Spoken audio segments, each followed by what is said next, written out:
Hello, everybody. Welcome to the 4th edition of Secrets of the Ring with Raven. This is Secrets of the Ring? That's Secrets of the Ring. We're not interviewing a Sandman?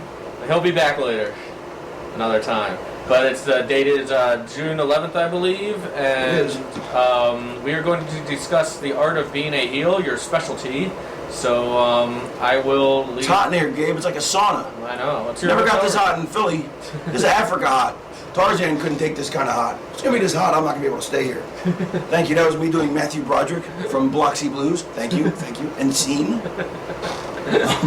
And what basic characteristics? What are we doing again? Being a heel, your specialty. What like I'm being now? Yeah. There you go. We're learning already. What characteristics should a heel have? You should be despicable. I'm going to jump around with this because obviously I don't prepare and I think better off the cusp, and I don't like to make Gabe prepare because he has to prepare everything else, especially he'll be preparing dinner lately. It'll be a fine souffle, and a Gordon Soley type souffle. Anyway, but so I'll just get around and as things interest me, I'll play. Obviously if you watch these tapes, you know I don't have any program in mind, I just kind of talk as I think. One of the things with being a heel that I didn't realize before I got into business, and I realized much later, is you don't want to be that funny when you're a heel. Because if you're funny, people are going to like you and you're going to lose all your heelish components. Like, I used to love Cornette as a manager because he was so funny. But I never hated him. But I didn't understand that, you need to hate or love somebody to draw money. I never understood that. That's one of the keys to this business is, if you're just liked or disliked, you're not going to draw money because there's not enough. This whole business is about emotional connection. You have to be emotionally connected to the people in the ring. It's like Fonzie was the biggest star in Happy Days, the biggest star. But once Richie Cunningham left the show, ratings dropped, they plummeted because Richie was the emotional backbone. Fonzie was the bigger star. He was like Kramer. Kramer stands out much more on Seinfeld, but without the emotional component of Jerry and his personal life and his perfectionism and his little quirks and idiosyncrasies, it's not really a show anymore. And that's why shows usually with the when they try and spin off a show like that, it doesn't really work. Like I forget who it was I had a bet with, maybe it was Jericho, about Frasier. And I thought Frasier would never make it. I was completely wrong, but there's a reason why. I thought Frasier would never make it as a spin-off from Cheers because Frasier was this completely idiosyncratic character that stood out, and he was so unique that if you just try to build a show around him, it's going to fail because too much of the idiosyncratic character, and there's no emotional backbone, there's no emotional core. But what they did do in Cheers, which was the exception to the rule, was they built him with such a huge cast, so it was no longer him carrying the piece by himself, so he was able to fit in and mesh with a group, so it actually did work, but it worked because the right reasons. It didn't work just because they put him on a show by himself and told him to run by himself. So, back to Richie Cunningham and Ron Howard. He was the emotional core of that show. And you could relate to him on an emotional level. Fonzie you loved because he was so cool, but you couldn't, you couldn't emotionally connect with him because you couldn't be Fonzie. And so the fans either love you, they hate you, they like you, they dislike you, or they don't care. Don't care is the kiss of death. If they're complacent and they don't care about you, then you're screwed, you're fucked, you're kaput, you're zero, you're adios amigos, auf Wiedersehen, sayonara, ciao. Was my food here yet? Yes, your food's here. Ah, tremendous. Tape's just started. No, I know it hurts. That's why you put loop. That's why they have KY. We're back? Oh, hold on a sec. Anyway, what were we talking about? Richie Cunningham, Frasier. Richie Cunningham. So the reason Richie Cunningham was the emotional core of the show. So you have to, in wrestling, to be a draw, you have to be loved or hated. Liked or disliked is not enough because there's no emotional attachment. Wrestling fans, there's a couple kinds of wrestling fans. There's the fans who are going to go to every show, regardless. These smart fans, and they're going to see everything. They're going to, because that's what they love wrestling. They're in a bubble.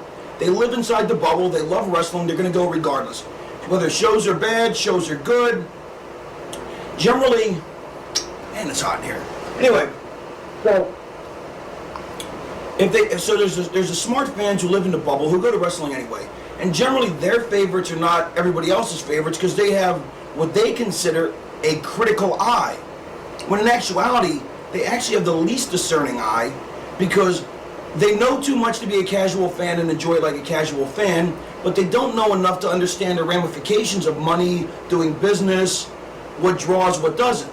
And so they actually are the least valuable.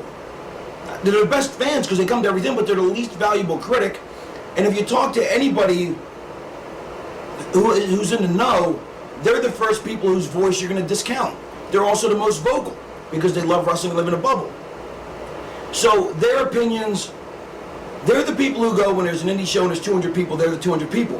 When you want to draw to 200 more and you're bringing a name guy, whether it's a Duggan or whoever, somebody they may not like at all because, it can't work, they're going to pull in the casual fan. And to pull in the casual fan to draw money, you have to be loved or hated because they have to be emotionally connected. It's like boxing. You could have two great boxers, right? You could have two great boxers. And, but if you don't know who either one of them are, you don't give a shit, you're not going to pay. Now you could have Mike Tyson versus a guy, let's say you take another guy with a name, let's say Lennox Lewis, okay? Now let's say that there's two fighters who are much better than both of them. You're still going to pay to see Tyson versus Lennox Lewis because they have a name. You can connect with them. And in wrestling, because of the nature of the beast, you have to have more than just a name. You have to be because everybody has a name in wrestling because everybody becomes famous. In boxing, only the biggest names become famous. But in wrestling, you have to have a name. I mean, you have to have more than a name. You have to be loved or hated. And as a babyface, you have to be loved. As a heel, you have to be hated. So when you do comedy, people laugh. It's very hard to hate somebody who makes you laugh. And so what I found was, as much as I like Jim Cornette, I think Jim Cornette's a brilliant manager. He's so funny. But I always thought, I hated Paulie as a manager. Now, I didn't hate him like, fuck, he sucks. I hated him like he had heat. And Jim Cornette, I loved. I was supposed to hate Jim Cornette and hate Paulie because they're both heels. But I only hated Paulie. I loved Cornette. The difference was Cornette made me laugh, so I couldn't dislike him. I feel like I got some ketchup right here. Do I have any? No, okay. Anyway, Paulie was funny sometimes, but he was funny in a way where he was mean. He was mean funny, where you're like, fuck him. You know what I mean? That's heat. Funny like, cracking up, that's not heat. There's no heat in it. Now, that's not to say Cornette wasn't a brilliant manager, because he's one of the most brilliant of all time. I just think what happened, this is also, he made his bones back when the fans were less discerning as they are now. And so, you know, even though he was funny, you could still hate him. But in today's environment, you can't hate somebody who's funny. It's very hard. You know what I mean? It's very endearing to be funny. So this isn't to bury Cornette at all, because I think Cornette's brilliant. You know, I put him up there, him, Bobby DeBrain, and Paulie are the three greatest managers I can think of. I just think, whatever. You know, Cornette will probably get hot about that, but I'm just using it to illustrate a point, so whatever. My point being is, as a heel, you have to be hated. Disliked isn't enough. Unliked isn't enough. Apathetic, that's the worst they could be. And liked or loved or, you know, whatever, that's even the worst. Because you don't want to be, well, actually it's not worse than apathetic, because, you know, I don't care if they're, you know, as long as people are talking, that's good. When people stop talking, they lose interest in you, then you're fucked. So, so you want to be hated. Okay, how do you be hated? What are, towel change, please. Alright, anyway, how do you be hated? What else how do you be hated? I be hated sometimes. You have to be hated, alright? What else? You have to, alright, let me think. How do I want to deal with this? Alright, how do you engender heat? You can insult people, you can carry yourself in an arrogant manner, you can be pompous, you can be a chicken shit. There are so many ways to get people to piss people off. You know, we were just talking about Punk. Punk walks in such a way where it's just arrogant. I like Punk, but he walks with his chest out and his chin up, like he's a star. That's very arrogant. That's very arrogant and very annoying. That's a very good quality in a heel. You want to be, there's so many different things you can do, but ultimately, to be a heel, you have to get the fans, you have to rile the fans up, and you also have to make the babyface. Now, there's so many. Let me pause it for a second, because I want to get my train of thought. I want to make this as concise as I can. So pause. Oh, anyway, I think I'm going to jump ahead here a little bit. I'm going to come back to that, and I'm going to jump around. And because I know I don't usually do that, but I'm going to do it this time. When you're working as a heel, there are a few key things in the actual work rate of being a heel that are so monumentally important. Okay, we can talk about the character. You have to be, an arrogant. You have to be chicken shit. The biggest, you have to be. We can talk about, your in-ring work. We can talk about your walking to the ring. We can talk about your promos. There's a lot of different avenues that hit it. But I think the single biggest key, well, not the single biggest, but one of the most important keys to know is at some point as a heel, you're going to have to show your ass. And I don't mean literally like pull your pants down, like the guy Sunset Flips you, pulls your pants down, and you don't realize you're down, and you walk around and you start fighting back, and your pants are pulled down. You're like, oh my God, my pants are down. Although that is a good spot, but it's a comic spot. And what you have to do is you show your ass in such a way where no matter how much the people, because ultimately if you're a great heel, if you're a really great heel, the people are going to start to respect you. They can't help it. Because no matter how much heat you engender, at some point, because, like in the old days, you didn't have to worry about this so much because the fans they didn't have that critical eye like they do now. Like, I remember as a fan growing up, I used to watch Florida Championship Wrestling, and this was probably even when I was in high school. And Lex Luger was like the top babyface. I thought he was great because Gordon Soley said he was great. I mean, this is back in, 82, 84, Gabe? Probably like 84, 85. Yeah, and I mean, he looked like $1 million, and he used to come out with a tank top and he'd rip off. I mean, he just, he just beat everybody really fast, and you're like, well, fuck, you look good. But now, people see through that shit. I mean, it's funny. It's like, I don't know why they didn't in the past, Gabe, do you? What do you think that is that's changed the business so much? The internet? Nah, but it changed before that. People started seeing through people's work. Now you have Tough Enough, and people. It's but even before all that, people started seeing through work. It's like, for whatever reason, people now. I guess those are all elements that absolutely, that definitely have a part in it. The internet, the Tough Enough. I don't think Tough Enough so much, because that's so much later. But the internet, I think, the influx of the amount of wrestling. I think also, when you see better wrestling, and there's a lot of it, then you recognize wrestling that's not as good.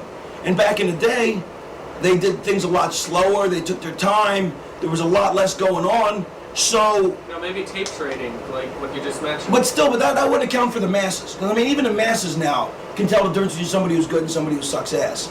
Yeah. Which back in the day, the casual fan couldn't tell. Because, I'll have friends come up to me, they go, man, that guy sucks. And I'm like, yeah, how do you know? They go, I don't know, he sucks. So I think the proliferation of more moves in a match, back in the old days, there wasn't as much action, so there was less to see through, and plus, people worked a little snugger. Well, yes and no, whatever. It's really a moot point, but ultimately, you have to show your ass at some point.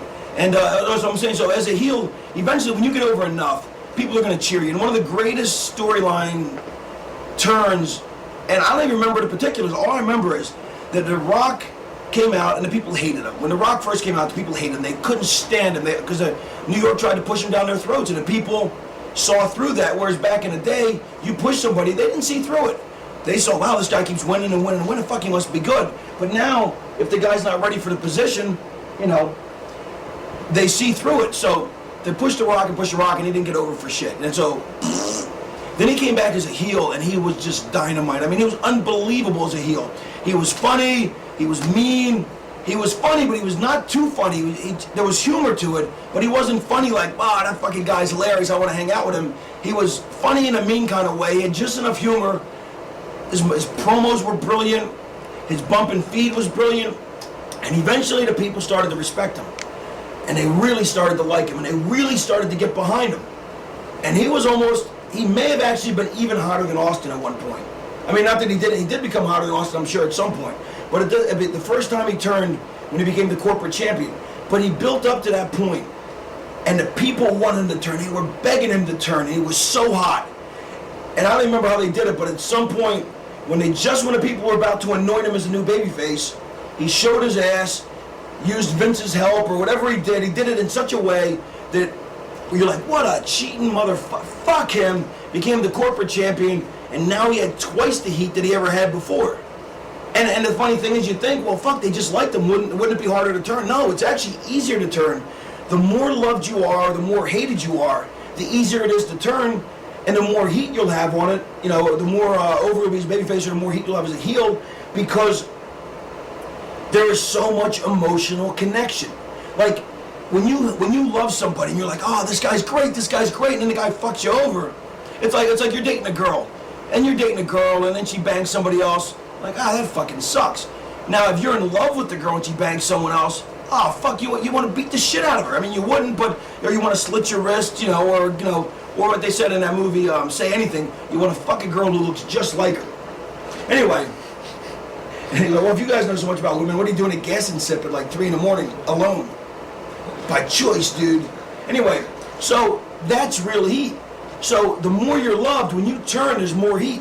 Consequently, when you're hated that much and you finally do the right thing, they're going to love you even more for it because they hated you so much. So it's much easier to turn when you're at the top of your game than it is, when you're in the middle of the card or at the bottom. And so all these elements should be percolating in your brain now and should be registering because these are all going to tie in. So you have to show your ass at some point, and Rock did at some point. Showing your ass, just kind of define that for... The showing your ass is you do something heelish, something so despicable, something so chicken shit, something so where the people can't like you. Like, I'll give you an example. The Raven character. The Raven character, it's very... Okay, before I get there, remind me about the Raven character showing his ass. All right. The Road Warriors. The Road Warriors were heels originally, but they just ran through people. I mean, when you crush people and beat people and annihilate them, that's pretty fucking cool. It's kick-ass. That's fucking cool. How do you not like these people? Especially a guy who won't back up. And so they had a hard time staying heel. Eventually they became baby faces, and every time they try and turn them, you couldn't because they didn't show their ass, didn't know how to show their ass, or wouldn't show their ass, either one. And how do you not like a guy who's a wrecking machine? I mean, how do you not like a guy that always wins and always kicks ass? It's the baddest motherfucker on the block. So when I was coming up with the Raven character, I was originally a chicken shit character. I like being a chicken shit because there's a lot of possibilities with it. There's a lot of depth to the character. A lot of ways you can use it, but there were no people buying chicken shit at the time. So I was like, all right, I'll be a tough guy then. I was in the Marines, I'm not tough enough, you know what I mean? I just never considered myself tough compared to the tough guys in this business. So I never wanted to be a tough guy. But I also knew I had to make, how to make a living, and I wanted to be the Raven character. So I was like, all right. So one of the keys to the Raven character is no matter how much he moped around, no matter how sullen he was, no matter how morose, he never quit. He never gave up. He was relentless in going forward. I mean, he would bitch about it and he would cry about it. What about me? What about Raven? But he never took a step back. He just kept going forward. Like even as a, so he would never beg off like a heel. I mean, he was a wrecking machine. Even though he was like Joe Frazier. That's how I likened him. He would take 3 punches to give 1. And so after a while, the people started liking, like, fuck, this guy's pretty tough. I mean, he's kind of whining and he's kind of a fucking, he's a mopey motherfucker and never takes any responsibility for anything he's done. Always blames somebody else, but ultimately when it comes to a fight, he doesn't back up. He takes an ass whooping. That's kind of cool. Now this isn't what they're thinking consciously, because maybe some people are, but very few are, because this is more of a subconscious thing. And it floats around in their head, and after a while they started to like me, and people started to cheer me. And that's not what I wanted, because I like being a heel better. And so eventually, just for one of the examples, so eventually I'm like, I gotta keep myself a heel, because I don't want to be a babyface. I don't like being a babyface. I don't think there's as much depth to the character. I don't think it's as much fun to do. I also put down, I want to talk about how you should always be a heel first too, as well, in your career. And heels call the match, that's another good point. And why heels call the match. Bump and feed. We'll come back to all this stuff. Anyway, we don't prepare, so this is what you get. This is all it is, folks. This is the show. So I had to do something so despicable that people would fucking continue to hate me, or hate me even more, because now they're starting to cheer me. And like I said, the more they want to like you, the easier it is to make them hate you twice as bad, if you know how to do it and if you're willing to show your ass. And so it I had the Sandman's wife, his estranged wife, as my valet, which that should get some heat because the Sandman was a beloved babyface in ECW, but it's not that much heat because she was kind of came across like a bitch on TV anyway, so she wasn't that liked anyway. So her not being with him and being with me, that didn't give the heat. You know what I mean? All that did was it added to my act, and I dressed her in a Kinder whore outfit like Courtney Love with the garish eye makeup. I thought it was sexy as hell too. Fucking, you know, she had them big fake titties and the outfit, the baby doll dress that only came like right below her crotch. She had the fucking raccoon eyes. You know what I mean? Oh, it's great. Anyway, so we needed to do something because, you know, I don't want to turn babyface, and I'm in a feud with the Sandman. You know, we can't have two baby faces because that doesn't draw money. Also talk about how ECW there was no faces and heels until I made them everybody heels. So I don't think I'm actually positive it wasn't my idea, but I'll take credit for it anyway. But I'm pretty sure it was Paulie's, Gabe, to come out with Tyler. Was that Paulie's or was that Sandman's? I have no idea. All right. Anyway, Sandman had a 7-year-old son at the time, Tyler Fullington, because the Sandman's last name was Fullington. Sandman Fullington. That's on his birth certificate. Sandman Fullington. Sandman Hack Fullington. And so he, man, it's hot here. So we had a fucking, and we had like, what, 65 in here too. It's just fucking heat lamps. I better get a tan out of this. So so he brought in Tyler Fullington as his son, but we did it in such a way, and if I remember it right, we did something. How's that for memory? We did something. Pretty good memory. I believe I had barbed wire wrapped around my head, and my hair is really curly, or it was at the time, because it's now straight because I straightened it, but my hair is naturally curly, and my hair I always got with it wet, but now it's dried, so the barbed wire is sticking up and stuck in my hair. There's no way I can get it out without having my hair off unless somebody helps me, and I don't want it poking me in the eye because it's jabbing me everywhere because my hair's all everywhere. I got Laurie in front of me, which right off the bat, anybody who would put a girl in front of him to fight his own battles or to keep from getting hit, that's kind of a cunt, you know what I mean? So right away, that's always a good way to show your asses if you got a valet.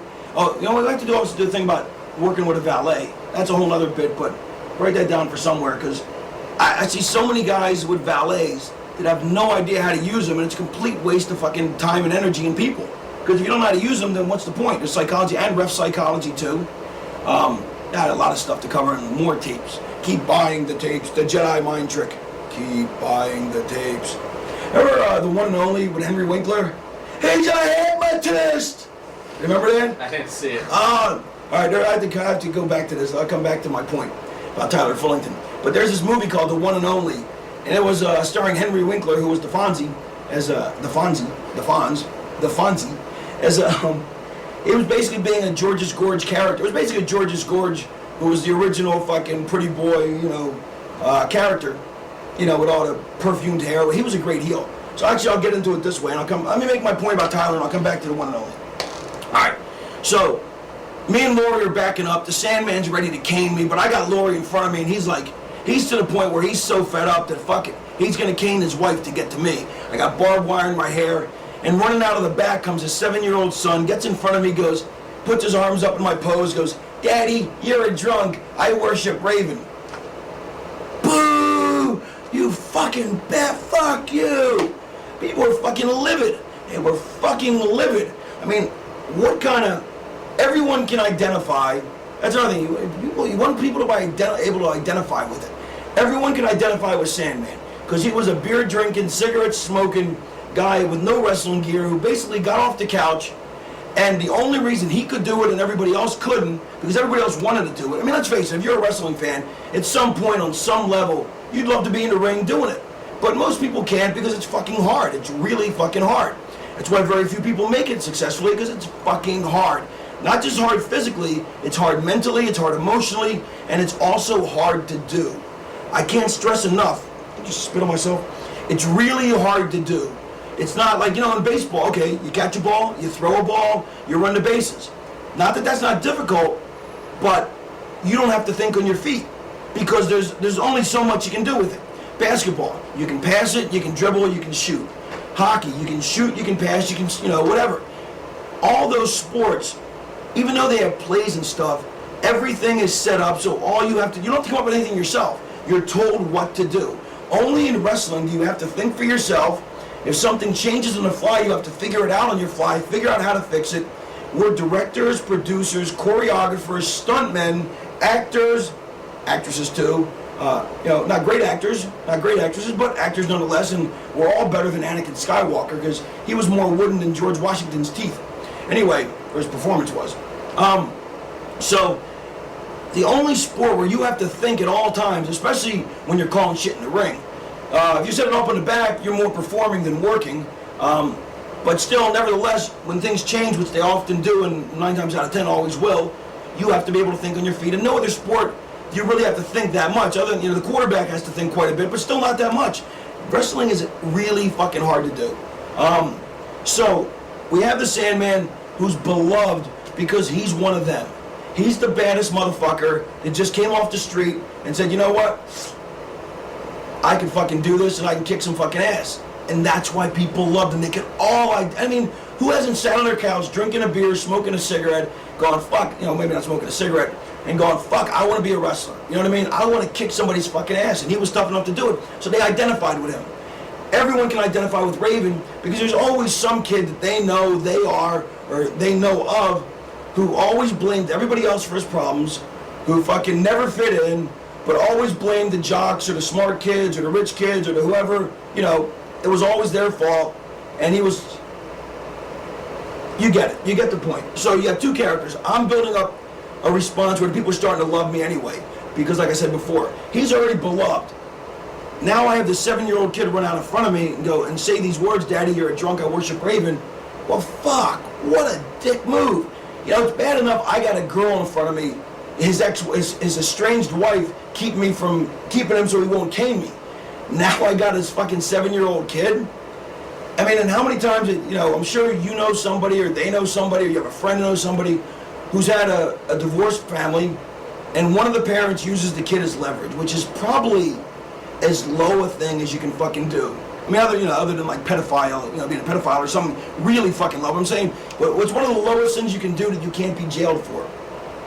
Because it's not the kid's fault. I mean, the kid wants 2 loving parents. The last thing that he wants is to use him against another parent is so fucking cold because the kid, all he wants is love from 2 parents. And now the one parent's going, well, fuck you. You're not, fucking with the other person.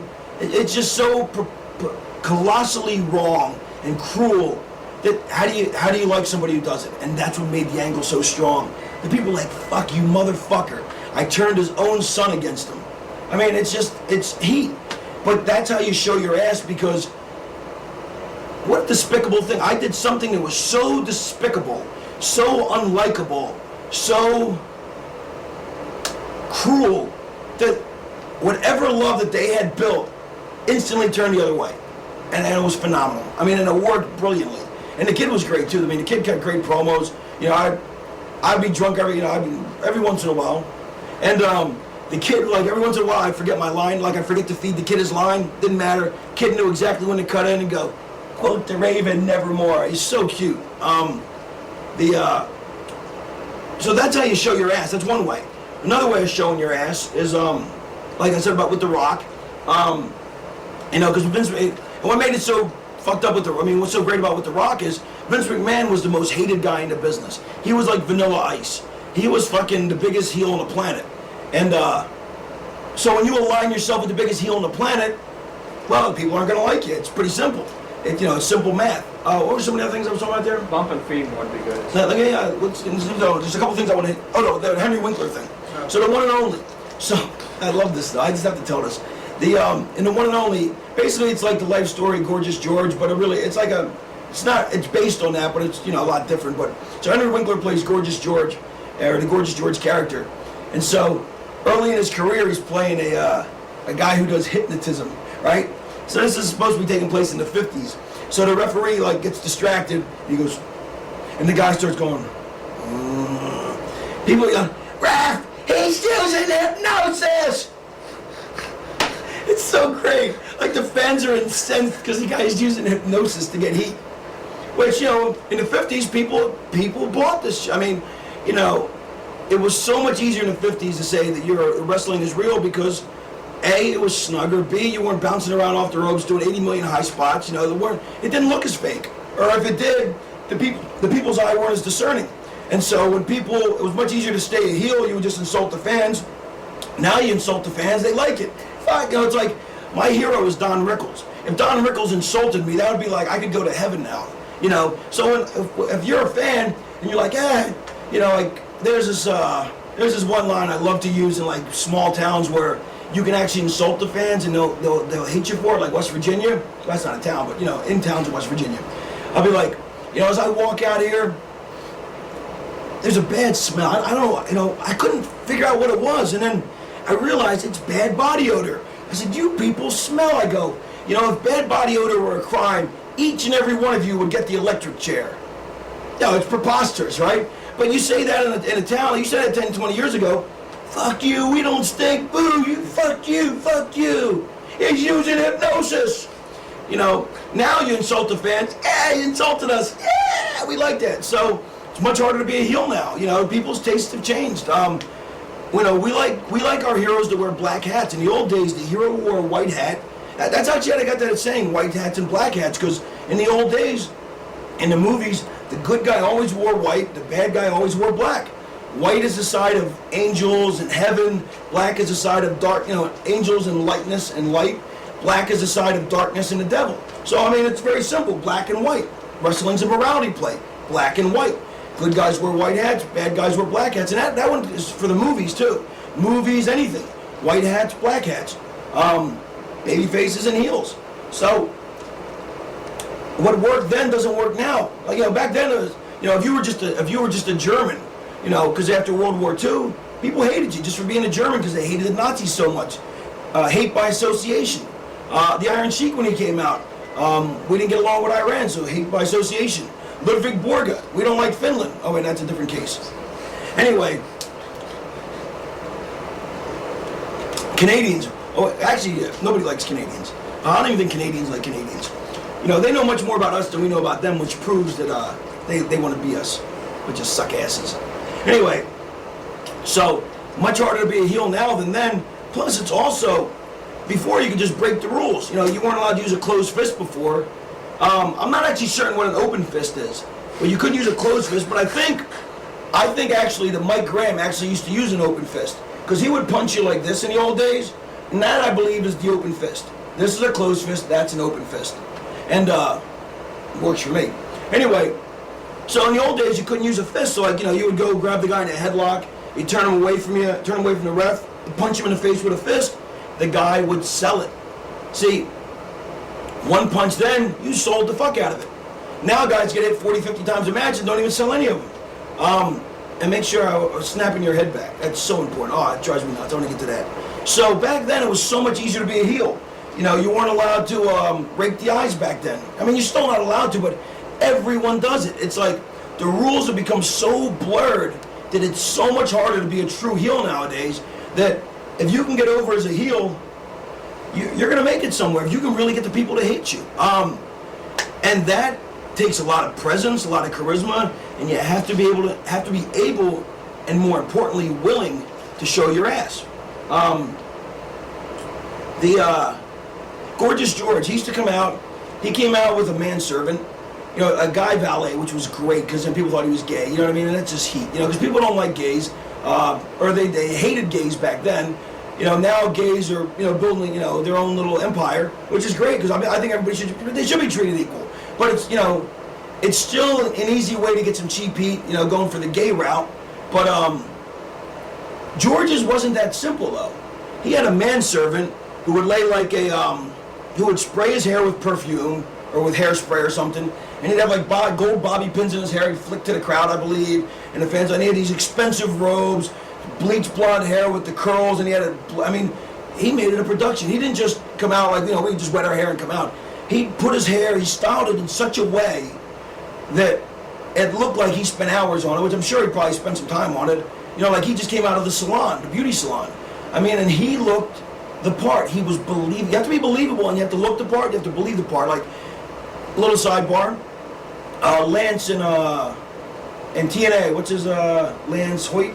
And then, that's his name? What was his gimmick name before? Texas or Dallas? I don't know. You know what I'm talking about, right? Yeah. It was Dallas, now it's Lance, I think. When he was Kid Cash's bodyguard as a heel.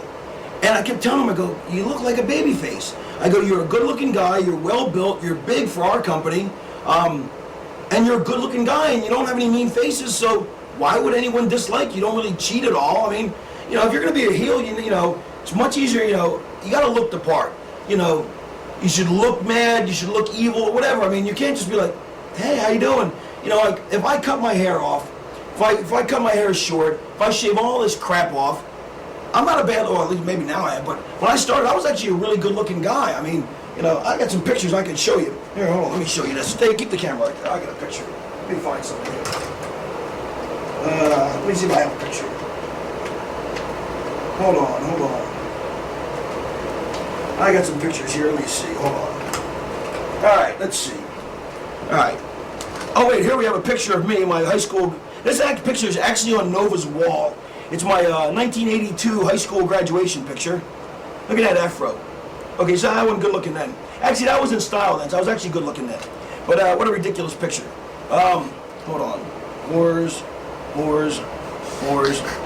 Oh, never mind. Whores. My buddy's wedding. Here's a guy shooting water out of his ass 30 feet. The guy's bent over on all fours. That was during a 5-day binge. Here's a picture of a midget putting me on his shoulders. Here's when I used to have two heads, me and Christian. Hold on. Here's me super kicking the french fries. More whores. Oh, actually, that's my old valet Chastity. The Sandman and me in my barbed wire match. What else we got here? Oh, here's Nova's wall with the picture on it. Now this is an interesting picture. Here's me after me and some girl did a bunch of ecstasy and GHB. I passed out while I was fucking her. We both passed out, and my buddy took a picture. Here's me and Eddie Gilbert, the late Eddie Gilbert. What else we got here? More whores. Trinity, she's such a beauty. Francine.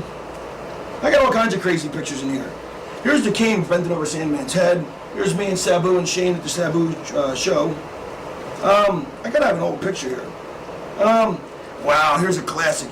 Here's Fat D'Amore eating a sandwich. Look, I love Scott D'Amore. Look how fat he is. Looks like a little 12-year-old kid. And look, he's got the sandwich there and he's trying to hide it so the camera doesn't see him eating. Fat bastard. Alright, here's not a bad look. Now, if you picture me cutting the mullet off, because mullets were in style then, good-looking guy. Anyway, my point being is, if you don't look the part, you're not gonna actually be the part. You know what I mean? It's very hard. Like, it's very hard to get across the point that you're mean, evil, and intimidating if you're just a young, good-looking guy. You know, it's much more difficult. And by the same token, if you're an evil, remember the guy named Bull Curry? I showed you the picture in the old magazine. He had these thick eyebrows. He was just mean-looking. You know what I mean? Or George the Animal Steel. Back in the day, you know, I mean, he became cuter. George the Animal Steel actually became cute as he got older. But when he was a heel, man, he was scary. Abdullah the Butcher, before he got as big as he did and got as old, and now he becomes cute because with age, when that happens. But Abdullah was so terrifying to me, Abdullah the Butcher. And we used to go to the matches. I used to live like 2/3 of a mile from the West Palm Beach Auditorium. We would go every Monday. He was so scary. Like, we would run down like all the kids did. We would run down to the fenced area where the heels and the babyfaces would come out when they made their entrances to get a close-up look. And he would start to walk at you. I literally would, like, most times we wouldn't back up because we're like, they can't hit us. They'll get in trouble. Like, you know, we're kids. We're 12. We're smart enough to know we can't be hit. We can yell, but we can't touch them or hit them with shit. But we know we can yell, fuck you, and get this close and they can't do anything. Abdullah would take a step to me. I flew back 5 feet. I mean, he was fucking scary. When I found out that he was really a Canadian, like just a fat guy from Canada, and not really from the Sudan, and I was so heartbroken. He was so convincing, so believable in his gimmick that he didn't speak any English, that he was a madman from the Sudan, and he used to wear those white butcher pants. Remember that, Gabe? He was fucking terrifying. And that's how you draw money. You know, I didn't really get to see him in his true heyday, but even like, 20 years ago, Yeah, 20 years ago when I was 12. Yeah, well, 20 years ago when I was 12. I used to go see him at the, you're not even going to call me an that, Gabe?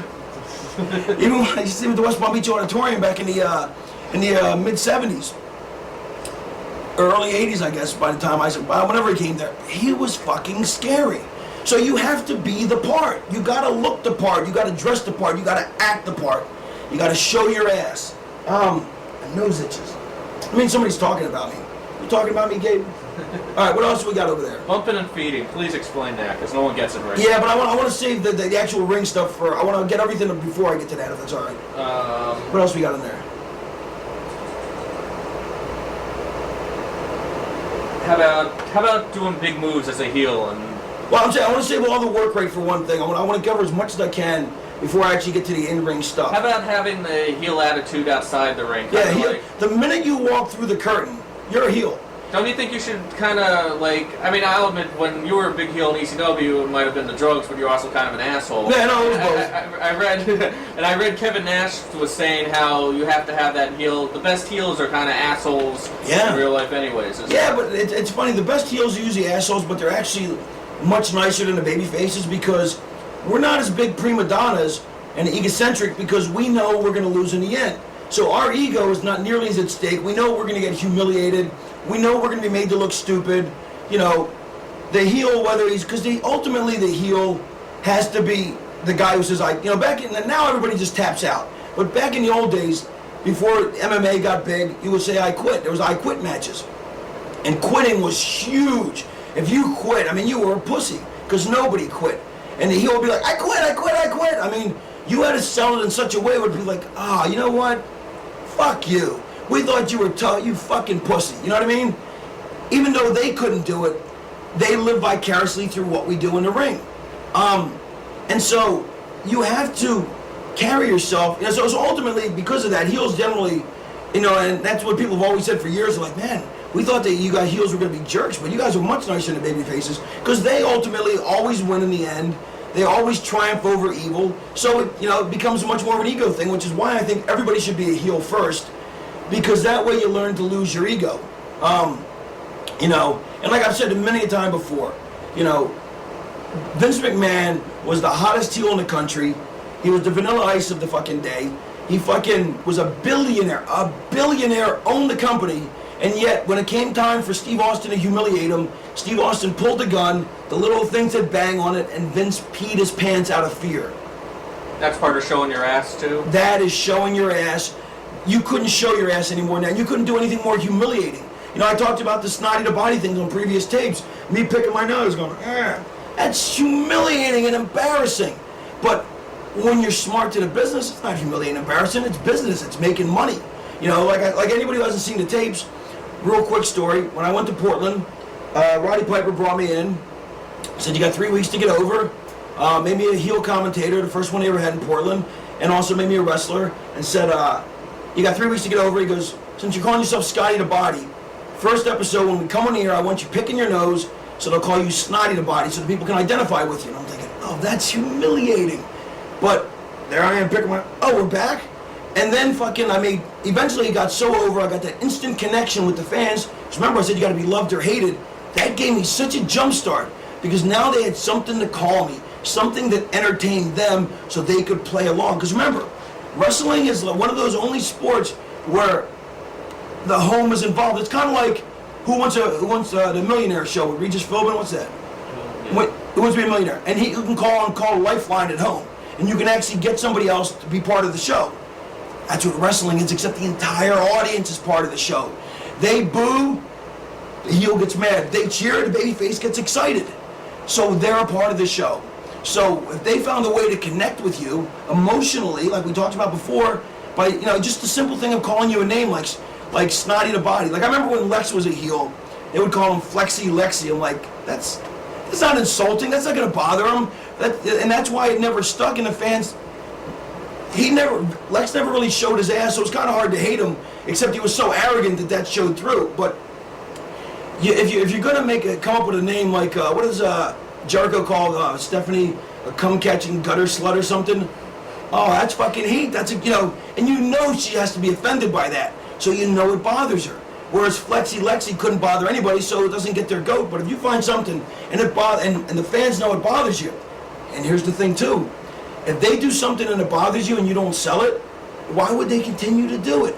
So if they're out there yelling snotty to body, and I'm gonna be cool, doesn't bother me, why would they do it? That's part of showing your ass. They're going snotty. I would get so pissed. I mean, not really. My character would get so pissed. He'd go livid. And so the people would do it more. Now, just think about this for a sec. If I didn't sell it, if they're yelling snotty and I'm going, and I go lock up, why the fuck should they keep doing it? It didn't get to me. The whole point is to build that connection. They want to piss me off. I want to fucking sell that I'm pissed off, so they're getting to me, so they'll do it more.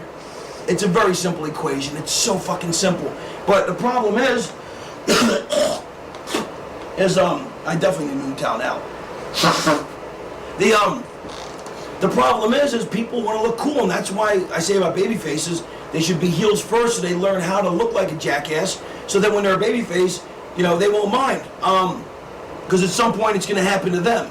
At some point they have to show a bit of ass too, so that people can identify. Okay, just real quick, if the baby face doesn't even show the teeniest bit at any point, you can't feel that emotional bond with them because there's no sympathy. Because it's like, if anything, if the heel makes any kind of response and it doesn't bother babyface, well, fuck. If you're not pissing somebody, if the heel says something and babyface doesn't care, then why should he be mad enough to beat you up?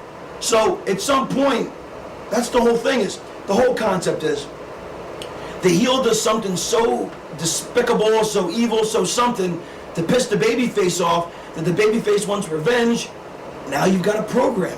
The heel has heat. The babyface has a quest or a journey, because that's all movies, all stories. Joseph Campbell wrote a book about it called The Legend of Myths, or whatever the hell it is. But from Star Wars to Indiana Jones to anything else, the babyface go from Homer, going back all the way to ancient Greece. The babyface goes on a quest to vanquish whatever opponent it is, whether it's evil or whatever, you know, find the lost treasure, whatever, and encounters all these problems along the way on to victory.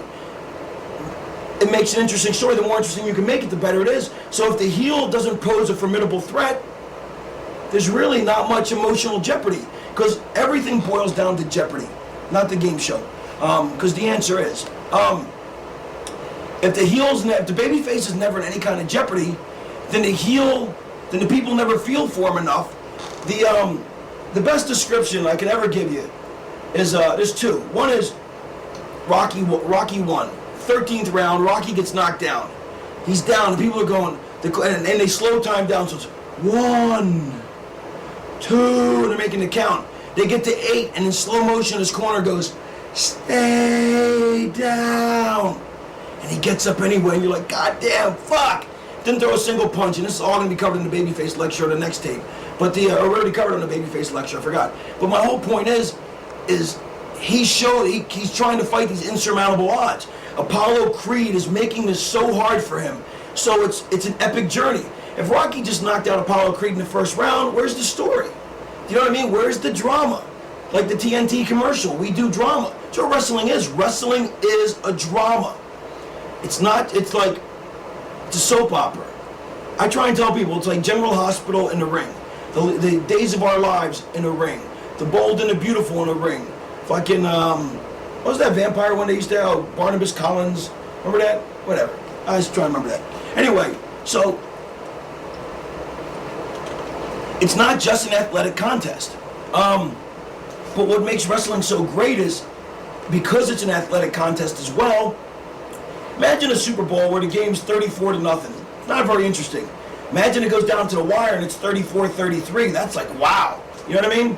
We can make every match go right down to the wire. But what makes it so much better is we have emotional conflict between the babyface and the heel, and the fans are involved in it. So we're all emotionally involved in this. I sped off the tangent, but what was the thing that triggered this? Because this is a good point. Rich, pay attention, Rich. You're going to start paying more attention. The attitude of a heel. Yeah, so the attitude of a heel. So the attitude is so important. The minute you get to the building, you are a fucking heel. The minute you fucking you don't stop being a heel till you go through the curtain, especially in these small shows. I mean, if you're a big name, it's kind of hard. If you're like the big name heel, if you're like a star, I'm talking about indie shows. That's what most people are on. It's kind of hard to be a heel because the people came, they paid extra. More people paid to see you than anybody else. So if you're kind of a dick, that's kind of a dick move. But if you're an indie guy, yeah, the minute you walk through that door, the minute you actually pull into the parking lot, you're a fucking heel. And you're a heel till you walk through the curtain into the back. The minute you come back out of the curtain for your match, you are a fucking heel until you're back through the curtain. And the minute you leave the curtain, if you're not coming back for a while, then you want to be signing autographs, great, that's fine, that's totally cool, because that's, you want to take care of people. But then you can sign them afterwards. But it's very hard, like, if you come walking into the building, and WWE is different, because it's a different level, and Vince wants everybody to be nice, and it's a different thing, and it's also, you come back to the towns once a year, or twice a year, so it's a different market, and they're also, if there's 15,000 people in a building, you're running to 50 people and you're nice to them, that's no big deal. However, you go to a building with 200 to 500 people, and you walk through and you see 50 people, that's 1/10 of them, or 1/4 of them, and you're fucking, hey, let me sign autographs. Well, why the fuck should they boo you? You just signed an autograph for their 4-year-old kid. Everybody's trying to boo you, and you're like, no, he's not so bad, listen, fucking sign an autograph for my kid. They're like, oh, and they go, all of a sudden now the whole row knows. So you're a heel the whole time you're there, except when you're in the locker room. The minute you pull into the parking lot, you got your game face on. Because this is, the difference between this and anything else is it's shoot-like based. So you have to pretend to be that person all the fucking time. If you just come out there, hey, how you doing? You're like, high five. It's very hard to hate you. It's very hard for them to boo you later. Because people are just like, well, he was kind of nice. And then if they are booing you, they're just going along with the story, and it's a half-hearted, and it's not an emotional connection. You want to be the character. You want to be an arrogant prick. You want to be a chicken shit. You want to be something that is unlikable. And so part of that is looking the part. Part of that is being the part. Stevie Richards was such a great heel because in the ECW, because you looked at him, you just wanted to punch him in the face.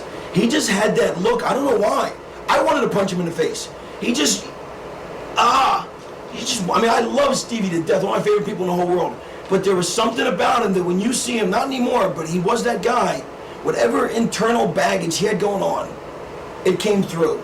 It's like, that's a secret to acting. Any acting coach will tell you. What you feel inside comes out through your eyes. So if you're feeling pain inside, emotional pain, that is, not like physical. Physical. It's coming out through your eyes. And something about Stevie, you want to punch him in the fucking face. And you don't want to stop hitting him until he's fucking dead. And then I put him in the Daisy Dukes and the half shirt. Oh my, now he's a schmuck. This was so great about the character. The character wanted to be like Raven. Raven had long jean shorts down to his knees, ripped up concert shirts, black, with cool bands on it, cut off at the sleeves to show off his arms.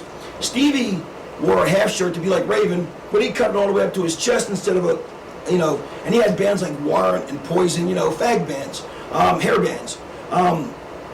He would also have like stupid stuff on there, like, he'd have like Wham, which is just, the wrestling fans that were, beer drinking, JD swilling, Wham, it was heat. Showing your ass. Showing your ass. And it was a white shirt instead of black, and it was cut up to here so it showed his body. In fact, I was just on the phone with Stevie today because tonight's the ECW reunion show, and Sunday's their pay-per-view. And he goes, man, I put on the old Stevie Richards outfit. He goes, I look so gay. He goes, I look twice as gay as I used to. I go, yeah, because you're more built now, so now you're all filled out. Now you look like, and these are, one of the reasons the gay thing gets so much heat is a lot of people are, what's the word? Probably gay. And so, there's a lot of people that are closet homosexuals that don't know it. And there's instantly a lot of heat because they don't want to admit what they are to themselves. That's part of it. A lot of people are scared that if they're around gay people, they'll become gay. And there's nothing wrong with that. Because nobody complains about lesbians. So why is there anything wrong with gays? But that's a whole other lecture. But, so, nobody wants to taint on them. People are scared of it, whatever. So Stevie looked very gay. Then he'd wear the Daisy Dukes instead of the long jean shorts like I would wear, because his character was kind of a nitwit. So he didn't quite get the point. He wanted to be like Raven, so he's like, well, I got jean shorts, I got a concert shirt, I'm like Raven. And that's what was the beauty of the character. And it took me forever.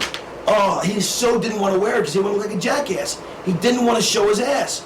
But I made him and he showed his ass, and he was so, the fact that he was able to turn babyface was astounding, because he had so much heat. There are the few exceptions when you have so much heat where you can't turn babyface, where they're not going to like you anyway. And he was one of those guys. But eventually, standing up to me allowed him to turn because they hated me worse, and because of the way I treated him. So he actually got sympathetic. All right, so the whole Stevie Richards thing we're talking about. So he didn't want to do it because he didn't want to show his ass. Didn't want to look stupid.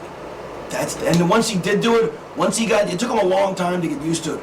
Once he got used to it, Stevie is a phenomenal worker, but Stevie is not afraid to do anything. He will do anything because he knows it's a fucking business. He knows that is Stevie Richards, not Michael Manna. That's a character. Doesn't matter how much of his whole real life is based on it, it's still not him. So he wore the Daisy Dukes, and it was just heat. I mean, it was tremendous. It's so important to look the part. He wanted to be a chicken shit heel. I mean, that's what we decided he was going to be. So that's what he dressed the part as. Abdullah the Butcher. He was going to be a kick-ass, evil, vicious heel. And if you've never seen old Abdullah the Butcher, find some old magazines, because it's not the same guy you see now. It wasn't nearly as heavy as he was. It was a much more solid looking heavy. But even now he's still solid. But I mean, he came out with a fork or something. He had something, he looked deranged, first of all. Like, he didn't talk because suppose he's from the Sudan, which I truly believed even until I was like 15 or 16. Truly, so you thought he was from the Sudan, you thought he didn't speak English. He would walk around like he was legitimately psychotic, like he'd spend time in a loony bin, and he'd look around, and then when somebody would get hurt, there'd be this look in his eyes, like this bloodlust, and he would go nuts, and he'd jab you with the fork, and he did it so well that you're like, how the fuck is he working that? You know what I mean? Because it's like, fuck, he's hitting you. And maybe he was, but I'm sure he wasn't with what I'm saying, but it looked like it. And then back in the day, you could do so much more. Like, he'd bring out a foreign object, and the ref would go to check him. So he'd have it in his trunks, right, hidden back behind him. And the ref would always check your boots. That's what they're doing. They're checking your boots and to make sure there's no foreign objects on you. And so now I know a lot of this doesn't apply now, except it does because these concepts, if you understand them, you can apply them in the current idiom. In the current vernacular. You can't, you can even do some of this stuff, you know what I mean? But so he'd have the fork, and then pull it out, and then the ref would go, let me check your waist, and he would turn around. There it is, put the camera on me. Like, that would just shit. Hold on. Microphone fell. We've got to piper it down. We've got to piper it down. That's from Sorry Married an Expert. All right, so let's say that, hold on, let me get a foreign object. Or a domestic object if I bought it in the States. All right, so I got a pen. So he'd have the pen, and the pen's hidden in the back of his pants. So the ref would check him, and the ref would go to check his waist, he'd back away, and then he would take the pen out. And so now, if I'm facing that way, if the referee's that way, he would put the pen in his mouth. So now the ref's checking his waist, can't see his mouth. They would see, the ref would go, he doesn't have anything because I just checked his waist, not knowing it's in his mouth. And the fans would start screaming, he's got a fucking fork or a pen. He's got a pen. And the ref would come back and check again. Maybe he's sticking under his armpit. And so he'd show his hands, lift up like that, he'd check the waist, whatever. And then he'd fucking go to stalk the guy. Just the act of stalking. The place would erupt. It would erupt. Because they're like, this motherfucker. Now, if he was a guy, okay, Samoa Joe, I love Samoa Joe. But if Samoa Joe did it, he looks like a jolly nice guy. I don't think in any way you could make me believe Samoa Joe was a bloodlust madman because he's just too nice a guy. He's got a baby face, which is why he plays the part he does tremendously. But there's a reason why people play certain parts. There's a reason why he's not going to play a bloodlust Samoan, whereas like most of the Samoans did for years because they had that crazy hair sticking everywhere and their evil look and they had mean faces. And you're like, oh, these are some crazy motherfuckers. Joe's he's a jolly fat man. So he's not going to play the part of the crazy Samoan. But if you get old tapes like the Samoan SWAT team or fucking Samu or Alpha and Sika look fucking crazy. So you have to look the part. You know, if Jimmy Jacobs is running around, I love Jimmy. If Jimmy's running around with, like he's going to stalk you with it's kind of funny because Jimmy's a cute little guy, you know what I mean? Now he's got the furry boots trying to do the barbarian thing, which is cute, but it's not evil, you know what I mean? There's a difference. You put the boots on Nord the Barbarian or Bruiser Brody, and he's walking around, head scarred to fucking ribbons, eyes bugged out of his head, hair streaming over, hush, hush. You're like, this guy's fucking nuts. It's part of being a character, part of being, you gotta find what works, so you can only, you know, people are a certain thing because they fit that mold. You can't just be something because you want to be it. Stevie was so great because that's what he looked like, a guy who would wear this goofy outfit and you want to beat the shit out of him. Let's come on, cover a couple other guys from today. Who else? Let's see. To keep it more relevant and more current. Mick Foley. When he did the fucking Three Faces of Foley, did the interview with Jim Ross and he bugged out his Cactus Jack and put the mandible claw on him, you bought it. Now he could never get away with it now because now he's beloved and revered. He was so brilliant being psychotic. Of course, this is before he wrote a book, 2 books, children's books, before he retired, before he became a jolly fat man.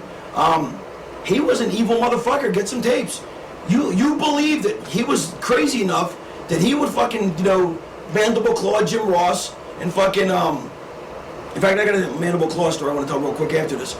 But he was so believable in the part, but what happened was, over time, and this is what happens over time, he became such a heel that he became, and took such a beating, the fans started to worship him. They started to respect him.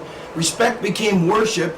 He ends up becoming a babyface, becomes a commissioner, starts becoming a comedian. Now, if he'd have done all that comedy as a heel, you couldn't have hated him. You couldn't have believed that he was going to mandible claw Jim Ross. Because, and that's why, once you go as far as you can as a heel, sometimes it forces you to be a babyface and never come back. Sometimes, like Kurt Angle, you're so good as a heel that it just doesn't work as a baby. Like, Kurt can stay a heel for the rest of his career. Flair can't, because Flair, I mean, even though they try and make Flair a heel, he's a babyface, because you can't help but worship him. But there's something about Kurt Angle, I don't know what it is, but he's so brilliant at what he does that you can hate him no matter how much you respect him, no matter how much you like him, no matter how goddamn good he is.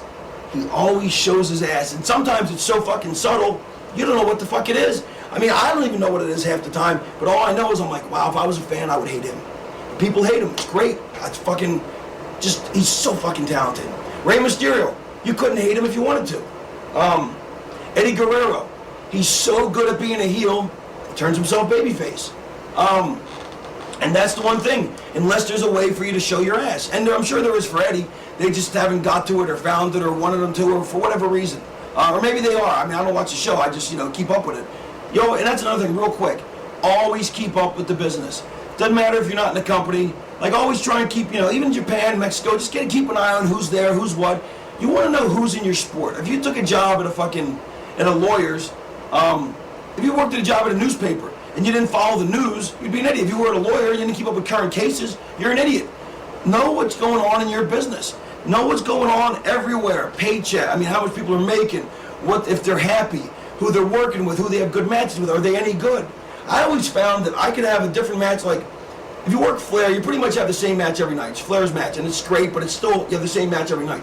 My match is pretty much, in the last year or two, I've kind of taken some shortcuts, and a lot of times, and so my matches have a similar vibe to it, but that's because I'm putting that role now. They want me to be that thing. But prior to that, if I wrestled Terry Gordy, I had Terry Gordy's match. If I wrestled Austin, I had Austin's match. If I wrestled Stevie Richards, I wrestled his style. I changed my style for every opponent, and as a heel, that's better. Wrestle your babyface's style. Know how all your opponents work. When you're putting a match together, and let me, You'll call him that. yeah, when you're the heel calls the match. But I'll get the reason you want to know how everybody works. I knew how, and on Indies it's different, but I know how everybody in TNA works. I know everybody's style.